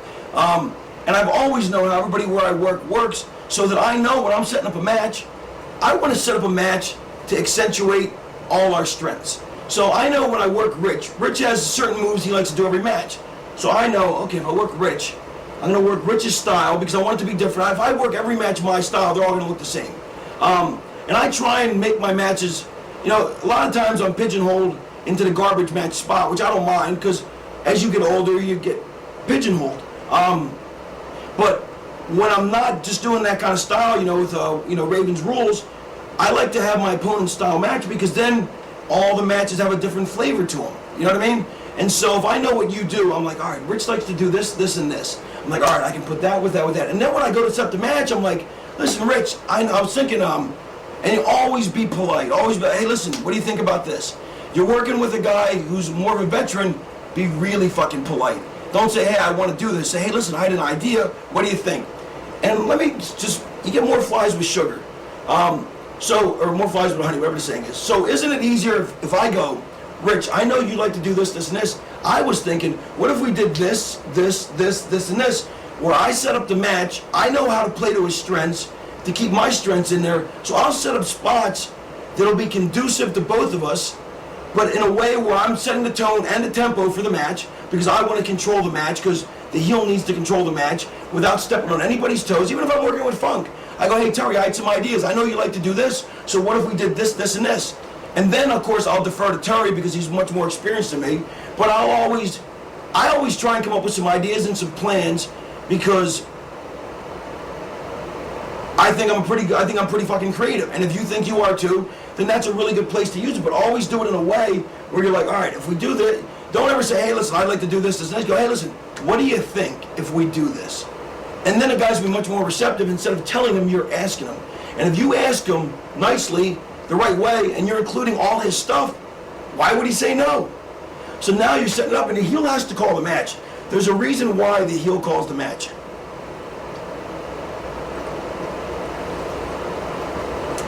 The heel has to call the match because the tempo is off from the heel's perspective. All right. From the minute that the curtain comes through the curtain, the babyface is pretty much waiting for the match to happen, whether he's first or second. Whereas the heel has to antagonize the fans. He has to get some activity going. The babyface has to get him excited, but the heel has to piss him off. So, right off the bat, the tempo's on the heel because the heel has to decide when the lockup is. He has to decide when to do each particular thing. And when it's always the guy who's more experienced who calls the match. It's always the heel calls the match if guys are on the same level. When you're more experienced, like if I'm with a green guy, I'm always calling a match with a babyface or heel. But I'll tell you one thing, it's so much harder to call the match as a babyface, only because if you're calling it in the ring, now it's different when you set the whole thing up in the back, but if you're calling it in the ring, which you should learn to do, and always learn to do that, because anybody can make it up in the back, that's really easy to follow. You learn to do it in the ring. Let me keep that point where I'm at, Gabe. Remember where I'm at. The reason you want to call it in the ring, not that, the thing I was talking about before. The reason you want to call it in the ring. Calling it in the back? No, what was he just talking about? The heel calling the match. Heel calling the match. Remind me, I want to cover that. I got to cut it away for a second. The reason you want to call all your, I would say, who's ever watching this tape, unless it's a fucking TV taping, call your matches in the ring. I would set up an opening spot, maybe. I would set up a heat spot. I would set up the comeback and the finish. I usually set up the comeback too. A lot of guys just set up the finish. I set up the comeback and the finish because a lot of times guys want to get some crazy moves for the comeback and they're kind of awkward to call on the fly. And then I'll always say, hey, we may do this, we may do that. I'll throw a couple other ideas that may happen, they may not. It's much better if they may happen or may not. Because if you're set to them, you're expecting them. And the reason why you want to call it in the ring, it's the best way to learn because what happens is you're forced to think on your feet. Like I talked about before, this is a very hard sport. If you set the whole thing up, you're just performing. So you just go, I'll do this, you do that, I'll do that, you do that, I'll do that, I'll do that, this, that, and we're home. It's not a lot of thinking. There's not a lot of adaptability. I was at a show where I was in England. Alex Shane was the champion. So he gives so before the match, and I told Alex, I said, I'm going to call it in the ring. He's like, all right. And referee takes the belt. It's a title match. Hands it to me to look at. I take the belt and go hand it to some 5-year-old kid in the front row. It just dawned on me to do it. For some reason, this kid was really cute. I thought this will be cute. I hand it to the 5-year-old kid. I tell the ref, go tell Alex to tell his manager to go take the belt back from the kid. So we go to circle around. Alex tells his manager. The manager walks around, grabs the belt. Oh, the people got livid. They were fucking pissed. How do you take a belt away from a 5-year-old kid? So fuck. Referee, and so he gave it to the ref. Ref took it back. I took it from the ref, right back to the 5-year-old kid. Alex blew again. Oh, I mean, not his character did. Fuck, he got fucking pissed. The people laughed at him. The people popped. He sends us. So then made him start the match. Manager goes out there, takes the belt back again. Oh, they took the belt from the 5-year-old cute kid. Oh, what a bunch of heels. So I get the belt back, I give it to him. Now I go sit by the kid in the front row, put my arm around him, and I just sit there with him like this. Now Alex is beside himself in the ring. Fuck, he's kicking the ropes, he's all pissed off. And it got over. Now if I would have just set up a match to call, we could have done that. We killed 5-10 minutes. Not that we're trying to waste time, but we entertained the fuck out of the people. Now, you could say, well, they came to see wrestling. We gave them wrestling. The people came to be entertained. Whether it's wrestling, gaga, promos, whatever, the people want to be entertained. But that's why the heel has to call the match, though. Now, see, I was able to do that. And that's why you want to call. I'm sorry. That's why you want to call in the ring. I'll get to why you want to call. The heel wants to call. And as a babyface, I was able to call that. It would have been much easier, though, to set the tempo if the heel's doing that, because I got to convey to him, okay, go get the belt from him, take your time, set it up in a spot for me so I can get it back. Whereas if I was the heel, I could have said it. I could have told the ref, okay, tell him to give the belt to the kid. He gives the belt to the kid. I go get it myself. Then I can parade it, because I know where it's going. See, the whole thing is, the reason the heel calls it is he knows where it's going. Because the tempo's on him, he knows where it's going, so he can control it. The babyface doesn't always know where the action's going, because the babyface can't do as much, because the heel's busy going, you keep it down, or I'm doing this, or doing gaga, or setting it during the heat, he's setting up spots, whereas the babyface has to follow along. So the babyface has to play off the heel then? Yes, babyface has to play off the heel. Because there's much more for a heel to do. There's not a whole lot for a babyface to do as far as character, because he's out there, all right, yeah, rah, rah. Whereas the heel can do so much stuff. It's like I talked about in another tape. I watched Lawler and Funk, and Lawler is one of the greatest workers in the history of business. He spent 20 minutes in the ring watching Funk. Just long story short, it's a global, and Funk did 20 minutes of gaga on the floor, fucking with the crowd, fucking with Lawler, going crazy, going to get in the ring and adherence and doing this and that. So entertaining. Babyface had nothing to do, and that was Lawler who had nothing to do. And Lawler always has something he can think of better than anybody. It's just because the heel there's so much more for a heel to do. And the reason you want to call it in the ring is that spot there. If I would have set the match up, I couldn't have made that up, because I would have thrown the script off. And once the script is off, it is so hard to get back on it unless you're really fucking good. And most of you guys aren't, or you wouldn't be watching these tapes. You want to be good. You want to be outstanding, and this is how you learn. You do the stuff, you call it in the fucking ring, and that way, when you're calling in the ring, you're forced to think on your feet. That way you can make up stuff as it goes.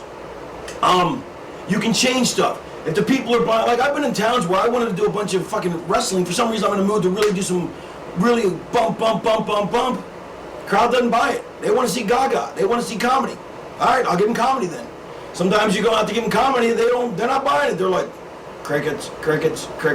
You got to give them fucking action. You got to be able to change. But the main reason, and more than any other reason why you want to call in the ring, and I'm pretty sure I've told this story, but it's the best story I got for it. AJ was wrestling Kazarian for TNA. Kazarian fucking, and the thing you're saying, wow, I've already heard this story if I've watched the tapes. These stories are so good in illustrating points that you can't hear them enough, because they're making points that are so profound in this business that you can hear the story 30 times, and if it takes 30 times, I want it to register. I want it to be deeply in your system where you think about this all the time. Basically, Kazarian and AJ was winning the title back. AJ hits the 450 or some shit off the top. 1, 2, 3, except he missed the guy, barely hit him. Kazarian kicks out. Of course, they didn't smarten the ref up. They should have said, ref, we're kicking. The ref goes 1, 2, because the ref knew it was the finish. Ref counts 3, he kicks out. AJ wins the belt, looks like a schmuck. And the show ended on such a shitty note. I said, AJ, why didn't you fix it? He goes, well, fuck, how was I going to fix it? I go, well, and if he'd have been... Excuse me.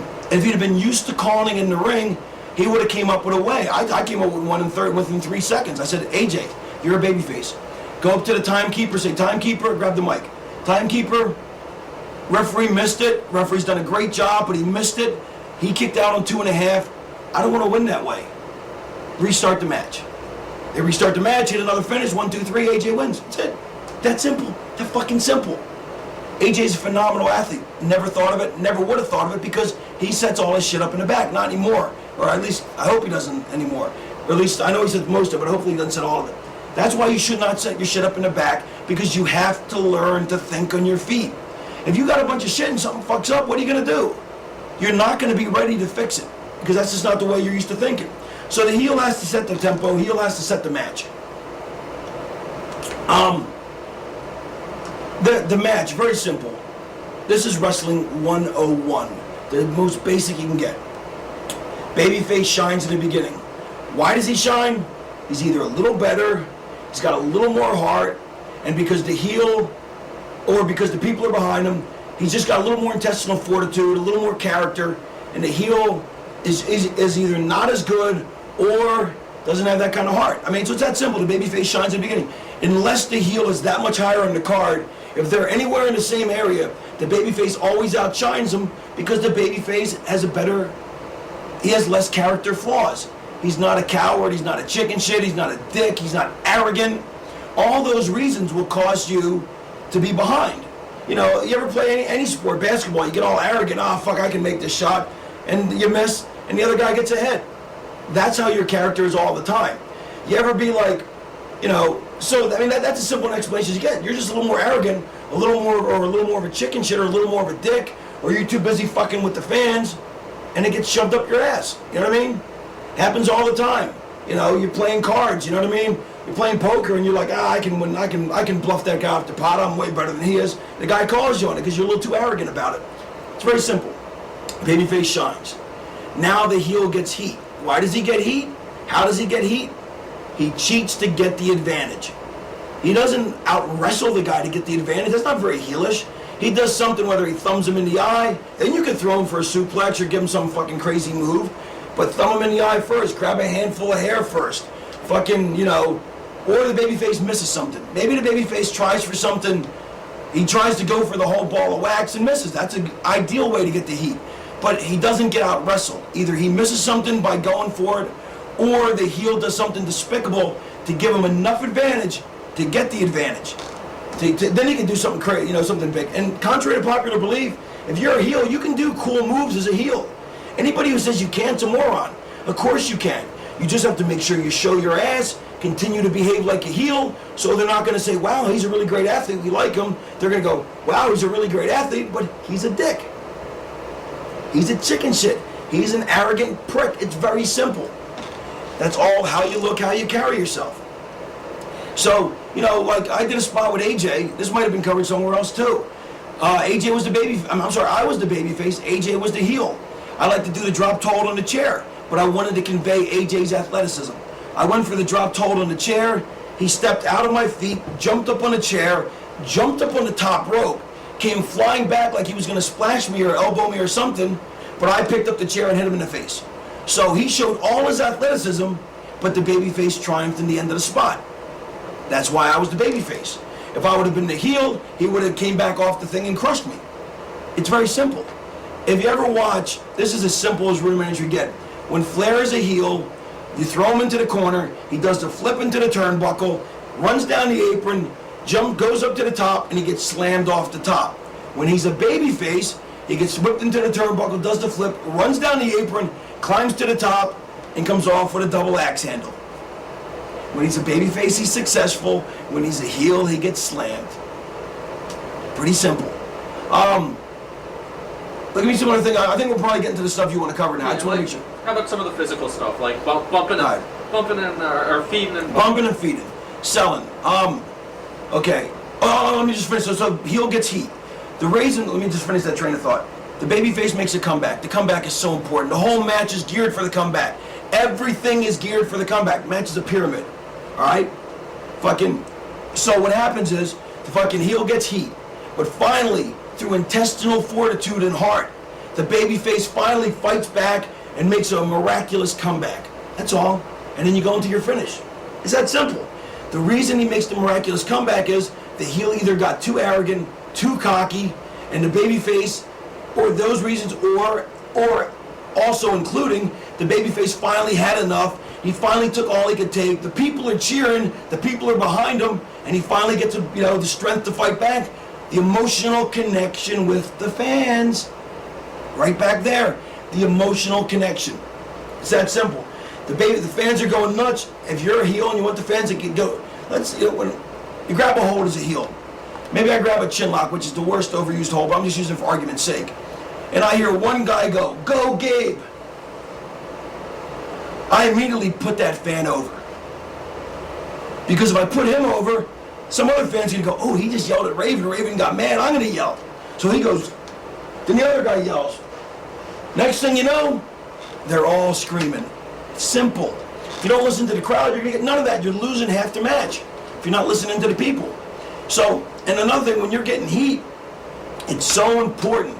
Do not give 35 fucking hope spots, because then you don't have any heat. Every time, a hope spot is meant to give you hope, okay? It's meant to give you a reason to fight. Like, I'm beating you up, I go to slam you, you small package me. That's a hope spot. 1, 2, kick out, cut him right back off. That's a hope spot. That's all he needs half the time. Like the Rocky match, the Rocky story. Did he throw any punches? No. He just got up off the canvas to end the round. And he was like, "Oh my God, this is unbelievable." You know? I see guys all the time, the match ends up being back and forth. If it's back and forth, there's no comeback. You know why? Because there's no heat. If your match has to be cut short, cut the shine off. The shine is not important to the match at all. The only important parts are the heat and the comeback. Why is the heat important? Well, if there's no heat, there's no comeback. If I don't have you beaten down, you're not really making a comeback, are you? If I have no heat, there's no comeback. The whole match is geared for the comeback. So you're fucked. So the only part that's unimportant is the shine. Why is the shine unimportant? Why is it important? The only reason there's a shine is to make the babyface look more athletic, to show that he's the good guy and show the heel's fucking not as good or not as athletic or whatever. Except if you don't have time for it, it's really not necessary. It's important. It's like Larry and the Three Stooges. I'm sorry, the referee's more like Larry and the Three Stooges. You don't really need them, but it's not the same without them. I just want to get that line in. Alright, so it's so important to have the heat and the comeback. Now the heat. Once you get the heat, you can do anything you want to the guy. Beat the piss out of him.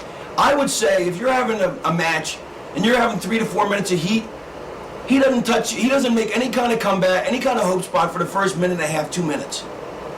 And you got babyface going, "Oh fuck, I need to fight." Why do you need to fight back? You're getting it on the comeback. Fuck, drives me nuts with babyfaces. If the babyface ever says, "I need more hope spots," no. You want more bums, get him in the comeback. And then give him more in the comeback, fuck it. But he's not getting him in the heat because he's fighting. What they don't get is they're fucking themselves.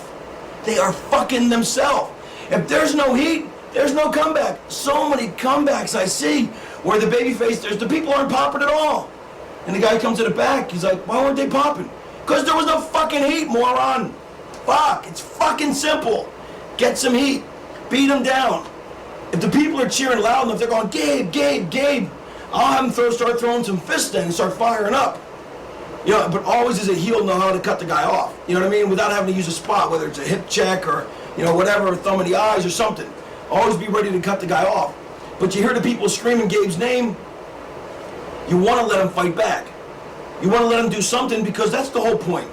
It's inner emotional. The fans feel like they're involved. If they start chanting for Gabe, Gabe, Gabe, Gabe, but we don't do anything, Gabe doesn't do anything, you're like, well, fuck. Why the fuck am I cheering for Gabe? He's not fucking doing anything. Fat fuck. Oh, no offense, Gabe. It's fucking, that's the whole, it's psychology. It's all psychology. If people cheer, babyface responds, heel gets upset, they will continue to do it. If people cheer or boo or whatever, nobody responds, they're not going to do it anymore. It's Pavlov's dog. What did they do with Pavlov? He was the guy that discovered behaviorism. And he fucking had the dog, and every time the dog rang the bell, he got a fucking biscuit or some shit like that. Whatever. If he rung the bell, he gets a biscuit. Rings the bell, gets a biscuit. Fuck, he knows he wants some food, he rings the bell. Rings the bell, nothing happens. Oh, wait a minute. Rings the bell, nothing happens. Rings the bell, nothing happens. Fuck, he's not gonna ring the bell anymore. There's no point in it. You know, it's fucking simple psychology. I get hot about this because guys don't fucking listen. They all think they know everything and they don't want to learn. All they want to do is work in a bunch of fucking moves. That ain't wrestling, folks. That ain't what it's about. It's telling a story. Can't tell a story that way without selling. The heel has to be able to sell. Oh my God. They both need to be able to sell. They sell, and it's a different way of selling. Heels sell differently than baby faces. But it's so important. The fucking heel gets, the baby face shines, the heel gets heat. Boom, boom, boom. He gives him some hope spots. If you're gonna grab a hold, try never to grab a chin lock. It's overused to death. You grab a hold. You want to try and use holds that they can fight out of, or like I'll give you a great example too. You want something they can fight out of generally, so that they can fight out of it. That's the whole idea. And people go, it's a rest hold. No, it's not a rest hold. You've never been in a real fight then, because I've seen more fights end with a guy front face locked and choked out. Is that a rest hold? No, it's not a fucking rest hold as long as you're working it. If you're just sitting there and holding the guy, yeah, it's a rest hold. But more fights end up on the ground with a guy choking the other guy or in a front face lock than they do fucking fisticuffs and people go, it's a rest hold. It's only a rest hold if you don't work it. And the way you work it, you crank on it, fucking somebody cranks on it, and you sell it. It's that simple. The guy cranks your arm, you sell it. As you're about to finish selling it, he cranks again, you sell some more. Finally you go down, you're down, you're down. People start making noise. You start fighting back. Boom, boom, boom. He pulls you down by the hair. Now, maybe he pulls you down by the hair. Boom. At that point, one of two things should happen. Either he should go back to the hole and grind it in, or he should stomp a mud hole on you because now he's pissed that you started to make a little rally on him, or he should fuck with the fans. Hey, look at that, people. I just fucking fucked your guy over. See that? Boom, schoolboy from behind. 1, 2, kick out, cut him off, and now get pissed and drill the fuck out of him. That simple. If you're not fucking with the fans, they're not feeling involved. They're feeling left out. They're like children. They need constant attention. So you have to give them constant attention. And they deserve the attention because they're your kids. They're the ones who are paying. They're the one who's making the fucking match. So the heel gets heat. Boom, boom, boom. I know I keep saying it over and over, but it's so important. Babyface goes for a little rally. He gets cut off. Back to square one. Here's the thing.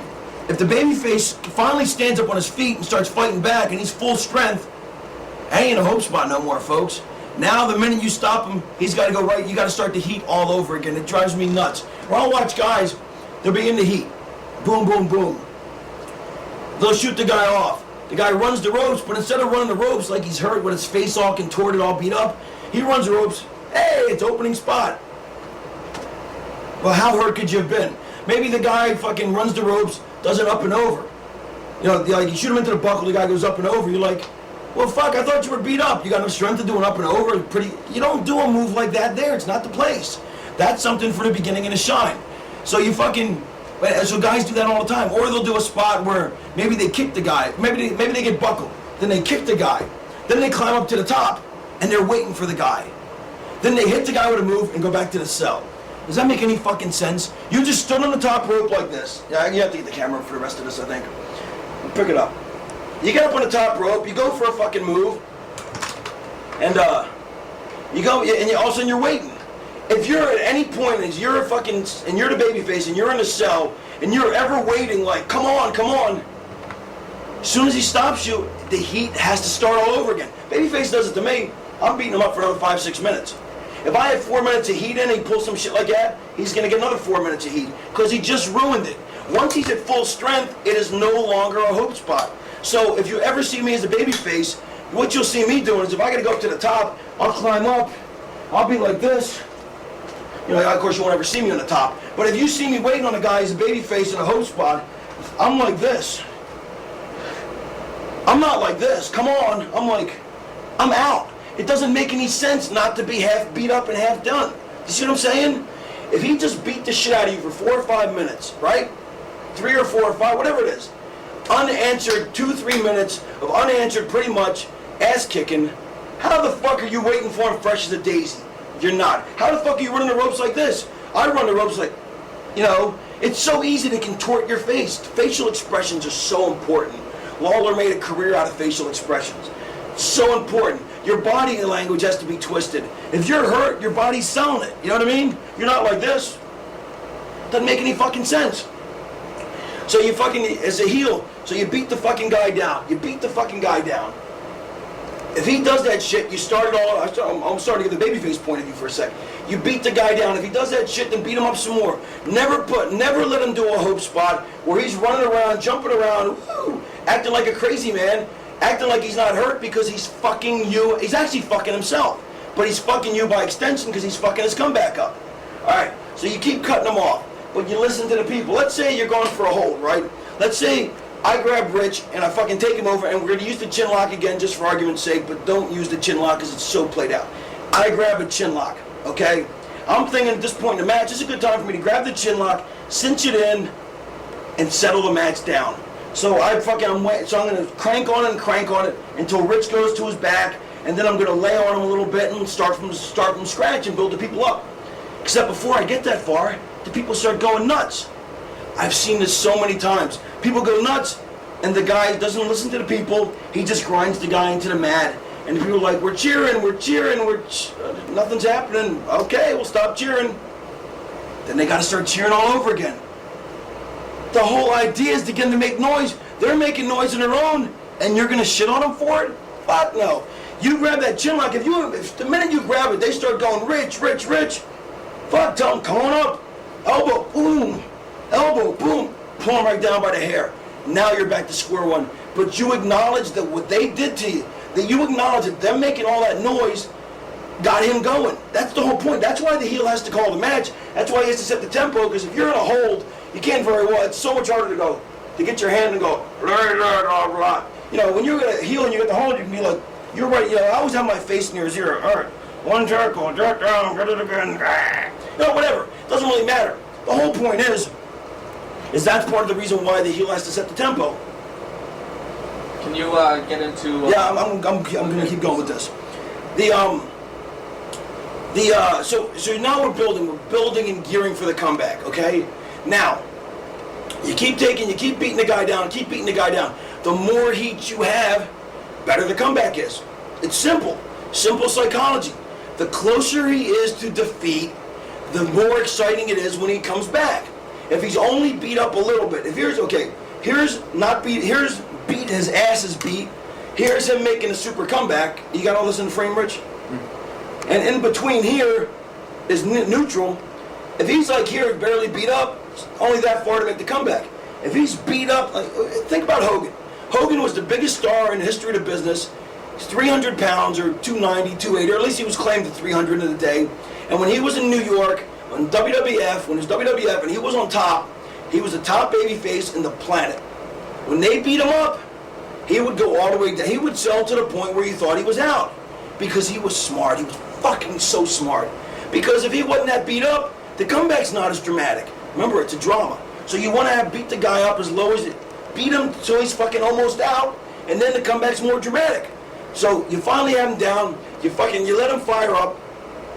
The best way is, I see this so many times, I see time and again, the heel will let the guy make some kind of fucking big, like, such a bunch of bumps to lead into the double down. Like a great way to go into the comeback, you can either go into a double down, or he can fight his way out of it. There's pretty much the two ways of doing it. If you fight, and even in a double down, he still has to fight his way out of it. So either way, you have to fight your way out of it. So we're just going to address it one way. And for argument's sake, it's better off having a double down of some sort. Never just go right into the comeback. Like I don't know. Let's say I got the guy in the chin. Let's say I just bumped the guy with a clothesline and he's down, and I go to shoot the guy off. The guy fucking ducks my clothesline, gives me a clothesline, gives me another, and then and all of a sudden he's halfway through the comeback. You didn't even know it started. You thought it was a hope spot. Always start your comebacks. Always have your baby faces start the comebacks by firing up. This is why the heel has to set the tempo. You got to control your baby faces. They're a bunch of egomaniacs. You got to tell them what to do. So you tell your baby face, say, look, whatever he wants to do, ask him what he wants to get in. Say, hey, what do you want to get in? I'd like to do this, this, and this. Set it up in an order so it makes sense. And the simple formula is usually, I wouldn't even deviate from this, and I said this on the other tape for the babyface, but same thing as a heel. Couple punches to set it up. 3 bumps and tell the babyface to fire up. They always forget to fire up. It's so important to fire up. I don't know why. You know, it's like they're self-conscious or something. The fans, you have to include the fans. Tell them to fire up. And you gotta fucking, you know, I don't know, you have to talk your babyface into it because they don't fucking ever listen to anything. But anyway, so fucking, you finally beat the guy down, you know, and then the guy starts fighting out of it. When you're selling as a heel, when you're getting hit, snap your head back. Nobody does that anymore. If a 40-year-old girl punched you in the face, wouldn't hurt any. Your head would still move. The worst thing I've ever seen in wrestling is guys get hit, and their head don't snap back because they're too fucking lazy, or they don't know what the fuck they're doing. Wrestling's about motion. It's about, because it's about it. They can't feel it. They can only see it. So if the guy's head snaps back, wow, he got fucking his clock cleaned. If you throw the hardest punch you possibly could, and you punch me, I didn't move my head, ain't gonna look like it hurts. You could throw the gayest looking fucking punch, and I snap my head back. Holy shit, looks like I got killed. With your arm too. Yeah, the whole body. It's like an electric current. You get hit, wherever you get hit, the current goes through your body. If I'm laying on the ground, and the guy drops an elbow, boom, my feet go up in the air. Because the impact has to go somewhere, but this is all pinned to the ground, so this goes flying up. It's fucking common physics. You have to do it that way. The people can't feel it, they can only see it. So you get hit, your head snaps back. So when he's throwing those punches to fire, boom, boom, boom. That's another reason why long hair is so great, because the hair flies everywhere. If you have short hair or bald or whatever, you have to make twice the motion. You know, mask guys didn't even have facial expressions. They had to do all body language. But man, you get hit, your head snaps back, your body flies back, boom, boom. And the thing here is, you need to oversell a bit here. Because remember, you're trying to make this more dramatic. This is the key point in the match. Everything is built towards. So when he starts firing up, you gotta be like, boom, boom, boom. You're fucking flailing around, fucking boom, here comes the bump, up. That is one of the things that drives me and Gabe crazy. On the comeback, now is the time where you do not sell anything. Because remember, you can I've talked about this before if I haven't. You can always sell after the fact. So, when you're making that comeback, the people want to see somebody get their ass kicked. They don't want to see a guy do a bunch of, they want to see the guy bump. They want to see the guy get knocked on his ass. But they want to see him get knocked on his ass repeatedly. So you get knocked, I've seen so many times, guys that get hit, and they're laying there. I'm like, why the fuck did you lay there? He goes, I was selling it. You don't now you sell it? Now you pick the time to sell? You don't sell the rest of the fucking match? Now you're going to sell? The comeback is when you don't sell at all. You just go bump, you're right back up, bump, right back up, bump, right back up. While he's firing up, that's when you sell. Then he fucking goes into something else, bump cover, 1, 2, you barely kick out. Now you sell your ass off, okay? Now is when it all hits you all at once. But it's almost like he hits you so hard that it knocks you right back up off the mat and you land up right back facing him again. If you don't do that, you are fucking the babyface, fucking yourself, and fucking the people, which is the most important thing. And the timing on that too. You got to be right back up too. Yeah, you got to be right back up. There's none of this pausing. I mean, but here's the thing. If the babyface, and I hate babyface to do this, they are busy playing with the crowd. If you're a babyface, you don't tell them, say, do not fuck with the crowd till you fire up. Because until you've been bumped 3 times, the babyface doesn't have enough of an advantage to fuck with the crowd, and you don't have enough. And here's the thing: you've been beating them up for 3-4 minutes. You get hit, you're down, you're right back up, like you're trying to fucking do something. You're like, fuck you, boom, you're right back down. Here you come again, boom, 3 solid bumps in a row. You're not getting back up too quick. That's why it works so well. 3 bumps and you sell while he fires up. He has enough to make a rally, to fire up with. He knows you're down now. However, you're fucking. It's like boom, you get like he clotheslines you and you feel right back up because hey, you're not done yet. You just beat him up for 4 minutes. You get knocked down again, boom, you're still coming. 3rd one, boom, you ain't coming anymore. It's like that. You're an autopilot there, and that is what makes the match. Oh my God, I've seen more matches ruined by bad comebacks than I can fucking count. Or I see matches where heels don't like. I saw a match with Michael Shane and Chris Sabin on TV. Fucking Observer gave it like 3 stars. It's a shits. I fucking watched it. Michael Shane didn't even give Sabin a comeback. They had like 8 minutes of heat. No comeback. I was like, fuck. I go, Saban, you ever let a fucking heel do that to you again, you fucking take your own comeback. Heels never fuck your babyface on a comeback, because all you're doing is fucking yourself and fucking the people. The whole thing is, if you're a great heel, you will always have a job. Because if you can bump and feed and sell, people are always going to hire you. If you want to get a job with TNA, that's what Jeff's looking for. That's why if you know how to you can do all the crazy moves. But Jeff sees a guy who bump, feed on the comeback. He comes up, what the fuck, he's rocking and reeling, he's selling. That's fucking wrestling. That's the art. The acrobatics, everybody, look, up to a certain point athletically, everybody can do every move.